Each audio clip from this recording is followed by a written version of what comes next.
अभी ये कह रहे हैं कि आ जाओ, वही कह रहे हैं कि अभी हमारे को इसकी सूचना भी नहीं मिली। 14 तारीख की कंप्लेंट है, फिर भी सारे यूनियन के सभी जितने ये सारे अपने अपने संगठनों के जनरल सेक्रेटरी और अध्यक्ष हैं जो वकील साहब के पीछे समर्थन में खड़े हैं कि ये चीज़ें बर्दाश्त नहीं की जाएंगी। और मैं ये चाहता हूँ कि आप सब लोग इन चीज़ों को देखिए कि ये है प्रशासन की व्यवस्था हमारे प्रति कि लोगों से दिए हुए ये दूसरा हमला है। दूसरा हमला होने के बावजूद भी उसको 14 दिन, आज पूरा 14 दिन, एक हफ्ता पूरा हो चुका है और SHO साहब कहते हैं कि इसकी सूचना हमारे को नहीं थी। अब इन्होंने दोबारा हमसे कंप्लेनों की रिसीविंग ली है जो हमने उनको दे दिया है। करीबन 18 यूनियन ने अपना 18 यूनियनों ने अपना सपोर्ट किया। कभी ना कभी कोई नहीं कर लीजिए यहीं पर 5 मिनट, उसके बाद फिर 5 मिनट में होगा नहीं ना। गेट बंद करके तो इधर भी पार्क थोड़ा सा यहाँ कर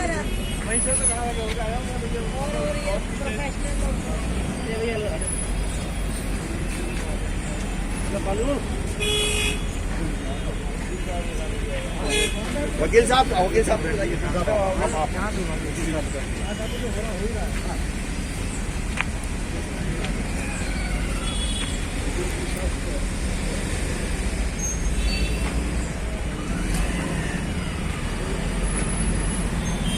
खान बाबा साहब आगे, भाई बाबा खान आइए आइए आइए आ जाइए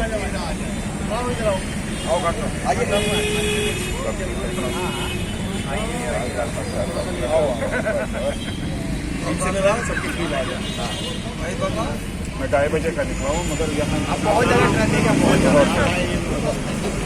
आजा भाई, आ जाओ सारे, आ जाओ। वकील साहब तो आ गया, वकील साहब तो दिख ही नहीं थे। बस थोड़ा DSLR था पीछे ही फ्रेम में रहना।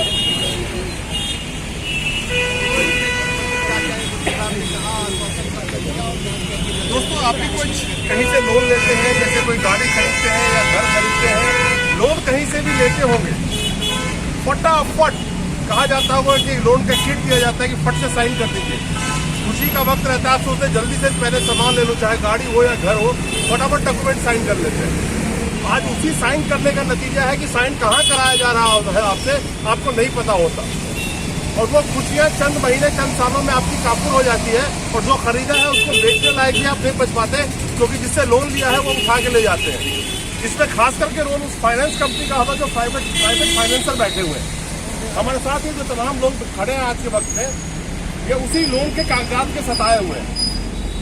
तो लोन के कागजात पे साइन करने से पहले नहीं सोचते हैं, तो आज के बाद सोच लिया कीजिएगा। सबसे पहले मैं बात करूंगा जो वकील साहब यहाँ पे मोती नगर थाने में आए हैं। वकील साहब, क्या मुद्दा है कि पेपर जो ब्लैंक साइन कराए जाते हैं लोन के टाइम में, तो किस तरह से आज लोगों को फायदा या नुकसान पहुंचा रहा है, ये बताइए। देखिए, इसमें तो नुकसान ही नुकसान है। ये ड्राइवर हैं, ये या तो इलिटरेट हैं या सेमी इलिटरेट हैं, इनको उतना नॉलेज तो होता नहीं है। इनसे साइन करा लिया जाता है कोरे कागज पे, ब्लैंक भी साइन करते हैं, ये स्टैम्प पेपर पे भी साइन करते हैं, लोन एग्रीमेंट पे भी साइन करते हैं। और ये एक सेट नहीं, एक डीलर एक अपने लिए करता है, एक उसकी जो NBFC कंपनी है जो उसके लिए करता है। उसके बाद ये ब्लैंक साइन को अपनी मर्जी से अपनी तरह से NBFC से दर्शक नहीं समझेंगे। NBFC का मतलब होता है नॉन बैंकिंग फाइनेंस कंपनी, जो प्राइवेट फाइनेंसर है जिसके तहत आते हैं। दर्शकों को समझना चाहिए कि वो लोन किससे ले रहे हैं। अगर आप गवर्नमेंट अप्रूव्ड बैंक से या PSU से लोन लेते हैं तो नॉर्मली वो आपके, चाहे आपने गाड़ी ली हो चाहे घर लिया हो, तो छीन नहीं सकते जब तक कि कोर्ट का लीगल इशू आदेश ना हो, कोर्ट में आपको बैंक से नोटिस ना आया हो, प्रायर इन्फॉर्मेशन ना हो। वहीं प्राइवेट फाइनेंसर से अगर आप कुछ फाइनेंस कराते हैं तो वो आपके कागजात कम रहते हैं, फिर भी फाइनेंस भी कर देते हैं, लेकिन रेट ऑफ इंटरेस्ट तो ज्यादा लेते हैं। नंबर 1। नंबर 2, उनको भरोसा होता है अपने बाहुबली उन रिकवरी एजेंट का, जो जहां आपकी गाड़ी वगैरह मिलेगी वहां से आपसे छीन लेते हैं उठा करके। और खास करके मैं एक छोटा सा आंकड़ा आपको बता दूं, इस भारत देश में करीब 1.5 करोड़ से ज्यादा ऑटो चालक है। मैं 3 व्हीलर, ये ऑटो रिक्शा 3 सीटर की बात कर रहा हूँ, इसमें ई रिक्शा को मत लीजिएगा। सबसे ज्यादा ऑटो रिक्शा कहाँ चलती है भारत में? मुंबई में, करीब 1.5 से 2 लाख। उसके बाद आता है दिल्ली का नंबर, मौजूदा वक्त में करीब 1.25 लाख ऑटो ड्राइवर है। ये ऑटो मार्केट इतना बड़ा हो चुका है जिसकी वजह से जो एग्रीगेटर्स आए हैं, चाहे ऑटो के एग्रीगेटर्स हो, चाहे ओला उबर जैसे टैक्सी के एग्रीगेटर हो, उन लोगों ने इस असंगठित बाजार को संगठित बना के बड़े तरीके से शोषण किया इन सब लोगों का। लेकिन जब ये प्राइवेट फाइनेंसर से गाड़ी लेते हैं, वहां एक आंकड़ा और 50 लाख ऑटो ड्राइवर रोज रोड पे रहते हैं। 1.5 से 2 करोड़ का जो आंकड़ा बताया, उसमें से 50 लाख ऑटो ड्राइवर रोज रोड पे रहते हैं, लेकिन उसमें से भी 50% जो ऑटो चलाते हैं वो रेंटेड ऑटो होती है, यानी कि किसी की गाड़ी ले करके और तब वो चला रहे होते हैं। खैर वकील साहब, मैंने आप अभी सुना है मोतीनगर थाने पे हैं, आप इन ऑटो वालों का केस लड़ रहे हो फाइनेंसर के खिलाफ। जी, आप पे हमला हुआ, आप पे हमला होने की क्या वजह? सर देखिए, मेरे हमला होने का सबसे पहले तो मैं आपको बता दूं कि मैं हाई कोर्ट से एक ऑर्डर लिया है जिसमें बुरारी ट्रांसपोर्ट अथॉरिटी के ऑफिसर एज वेल एज जितने भी फाइनेंस माफिया हैं दिल्ली शहर में, जितने भी अनऑथराइज्ड डीलर्स हैं या कुछ एक NBFC कंपनीज भी हैं उनके साथ मिले हुए, उनके खिलाफ मैंने एक बहुत बड़ा ऑर्डर लिया है। और उस ऑर्डर के बाबत LG साहब का भी स्टेटमेंट आया और उसके बाद एंटी करप्शन ब्रांच ने एक FIR भी किया है इन लोगों के खिलाफ और ये इन्वेस्टिगेशन पेंडिंग है। और उसी दिन से, जब से ये ऑर्डर हुआ है, तब से मैं इन लोगों के रडार पर हूँ। ये मेरे को टारगेट कर रहे हैं, दिस वे और that way they are trying to eliminate me. उसके बाद क्या हुआ है, एक शिव ऑटो सेंटर है जो एक्चुअली कुछ दिन पहले भाग गया अक्टूबर 2022 में। उसके बहुत सारे ड्राइवर्स जो हैं मेरे पास आए और लॉयर्स के पास भी गए होंगे। उसमें से 18 ऐसे ड्राइवर हैं जो मेरे पास हैं, उनका मैंने केस किया। अब वहाँ भी स्टेज ये है कि उन सबों पे FIR होगा, जो भी डीलर फाइनेंसर या जो भागा हुआ है। तो ये सारे लोगों को लगता है कि ये लॉयर ही करवा रहा है। इस कारण से सर, आपकी बात समझ गया।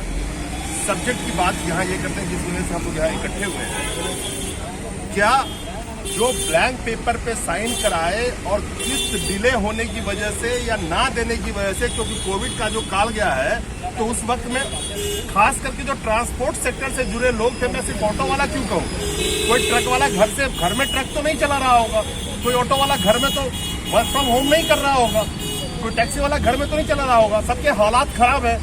तो क्या जो EMI में लेट होती है उस पे तो एक तो मनमाना फाइन लगाएंगे प्राइवेट फाइनेंसर, पहले याद रखिएगा। उस मनमाने फाइन के बावजूद भी आपको अगर देने में जरा भी डिले होगी तो गाड़ी उठा के दूसरों को बेच देते हैं। बिल्कुल राइट, 100% राइट। किस तरह से इलीगली, ये केस सब तो बहुत हुए हैं, आए दिन सुनने को रोज मिलते हैं कि फलाने का गाड़ी इलीगल तौर पर उसने वहां से उठा लिया, गाड़ी लेके जा रहा था, 4 गुंडे पीछे लगा दिए, फाइनेंसर ने गाड़ी उससे छीन ली। लेकिन सुप्रीम कोर्ट और कोर्ट का ऑर्डर तो कुछ और कहता है, this is not the right way. आप उससे लीगल नोटिस दीजिए, उसको नोटिस दीजिए कि हम इसे आप नहीं दे पा रहे हैं, कब देंगे, ये देंगे, कोई कम्युनिकेशन नहीं, गाड़ी एकदम से उठा लेते हैं। कई बात बताओ, मुद्दा तो यही है ना। बिल्कुल ये मुद्दा है। कोई बात क्या है, उसमें मैं थोड़ा सा एक्सप्लेन करूंगा। यहाँ डिस्प्यूट 2 तरह का होता है। एक डिस्प्यूट तो ये है कि बिना किसी नोटिस के, बिना किसी कोर्ट ऑर्डर के, बिना कोई इन्फॉर्मेशन दिए हुए, बिना डिमांड नोटिस दिए हुए गाड़ी उठा लेते हैं, दैट इज कॉल्ड स्नैचिंग। वो करते ही करते। उसका दूसरा रूप इन लोगों ने क्या किया है कि आज के डेट में कि कोर्ट में जाते हैं, लेकिन कोर्ट में वो मिसरिप्रेजेंट करते हैं, कोर्ट को वो सारी बातें बताते नहीं है, कोर्ट को बताते हैं X और एक्चुअल फैक्ट है Y, और कोर्ट से ऑर्डर ले लेते हैं। जब ये ऑर्डर ले लेते हैं उसके बाद प्रॉब्लम ये होती है, जो ड्राइवर है वो पढ़ा लिखा तो है नहीं, वो समझता है कोर्ट से ऑर्डर ले लिया, और उनको कहा भी जाता है अब मैंने कोर्ट से ऑर्डर ले लिया, अब तेरा कुछ नहीं होगा, तू यहाँ से जा, और उसकी गाड़ी छीन लेते हैं।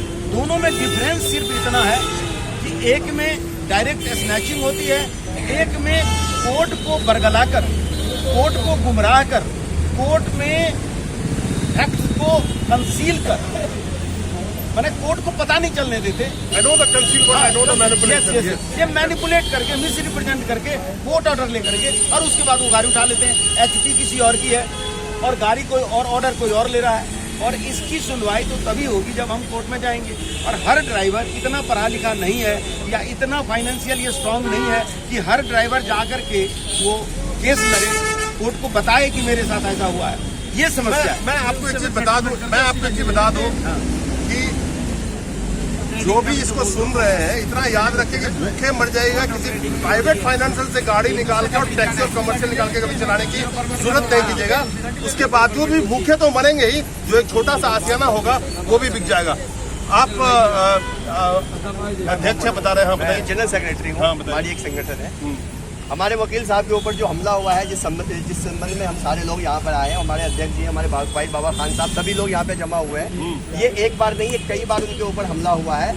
तो जब लास्ट बार ये हमला हुआ है तो बहुत ज़्यादा ही जानलेवा हमला हुआ था, जिसको एक बहुत ही अलग तरीके से अंजाम देने की कोशिश की गई कि उनकी बीच रोड पे उनकी गाड़ी का शीशा तोड़ा गया ड्राइवर की साइड से, कि ताकि उनकी गाड़ी एक्सीडेंटली हो जाए और उनको कोई बहुत ज़्यादा हार्म हो जाए। इन्हीं सब चीज़ों को दिए हुए 14 तारीख को कंप्लेंट दिया था, लेकिन अभी तक उस पर कोई कार्रवाई नहीं हुई।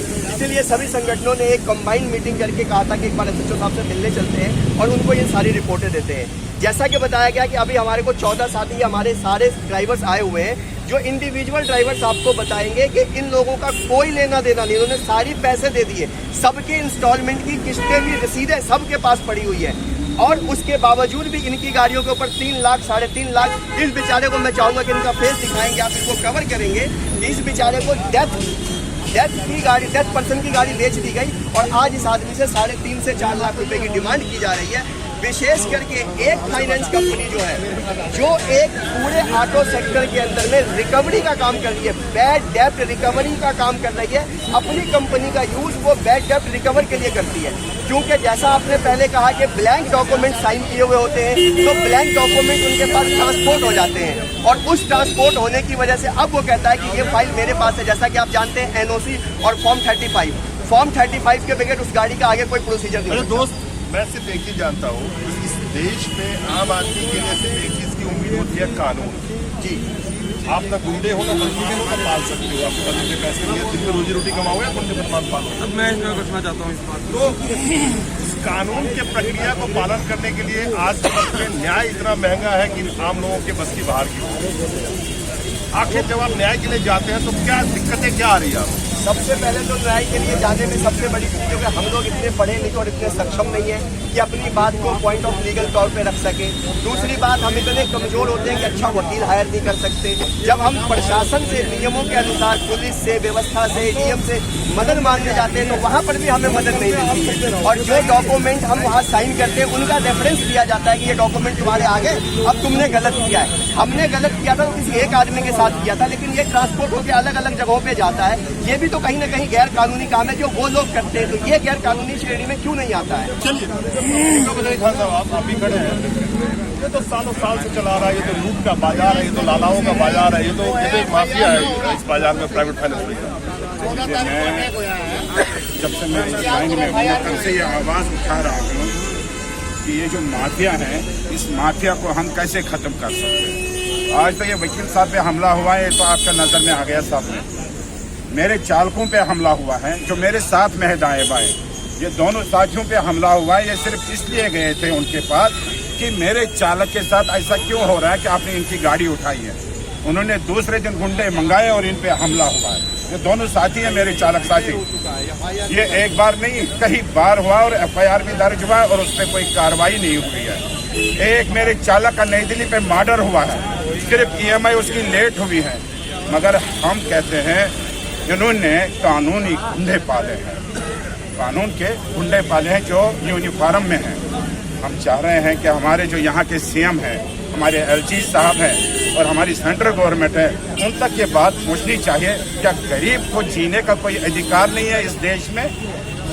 अगर हम सुबह ताज़ा घर से निकलते हैं, ताज़ा खाते हैं, ताज़ा कमाते हैं और ताज़ा खाते हैं, क्या हमें कोई अधिकार नहीं है? जो एक अनपढ़ है, जिसके पास कोई पढ़ाई नहीं है, क्या आप उसके साथ यही करोगे कि यहाँ साइन, वो एक विश्वास करता है आपके ऊपर कि मुझे यहाँ आप मुझे फाइनेंस करते हो, क्योंकि उसके पास ना गारंटर होता है ना आशियाना होता है।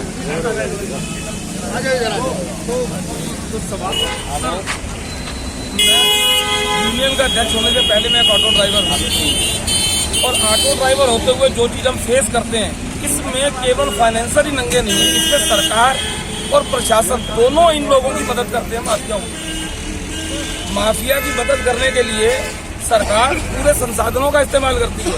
उनके संसाधनों का इस्तेमाल के खिलाफ हमने हाई कोर्ट में पिटीशन लगाई। हाई कोर्ट में पिटीशन लगाई जिसमें 4,500 सबूत दिए कि